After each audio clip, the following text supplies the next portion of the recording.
আচ্ছা আপনার মায়াটা কই? ওর একটু ডাকেন, আমার চেহারাটা চিন্না রাখো, যেখানে সেখানে মাসুদ নেরি কুত্তার মতো দাঁড়ায় থাকবো, তখন যেন আমার ডাকতে পারে। কই ডাকেন? এই হইছে আমার মেয়ে। আসসালামু আলাইকুম, আমি রিমি। এই জন্য তো কই মাসুদ কিল্লিগা তুইল্লা নিয়ে যাইতেছা। ভাইজান কিছু বললেন? না না, কিচ্ছু বলি নাই, কইতেছিলাম ওর আব্বা অনেক ভয় পাইছিল। শোনো মেয়ে, আমি ভাই, আমি জাকির ভাই। না না, তুমি আমার ভাইটাই কই ডাইকো না। তুই নাকি চাচার মায়ের তুইলে নিয়ে যাইতে চাস, এই জন্য আমি খাড়ায় আছি।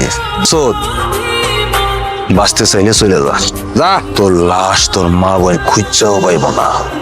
ভাই আমি আমার বাড়ির একমাত্র পোলা, আমার যদি লাশও খুঁজে না পায় কেমন হবো না? এই কাম হইতে দেওয়া যাবো না, আমি ভুল করছি, আমার ভুল। আমার আসলে তোমার এলাকায় নজর দেওয়া ঠিক হয় নাই। কার কাছে মাপ চাবো আগে? কাকা মাফ করে দেন, ভুল করে ফেলাইছি। Rimi I am sorry. হ্যাঁ হয়ে গেছে জাকির ভাই।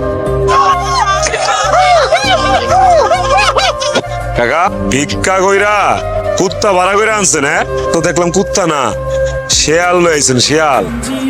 আর এই মাসুদের চেয়ে বড় কোনো জানোয়ার আছে নাকি বনে? হ্যাঁ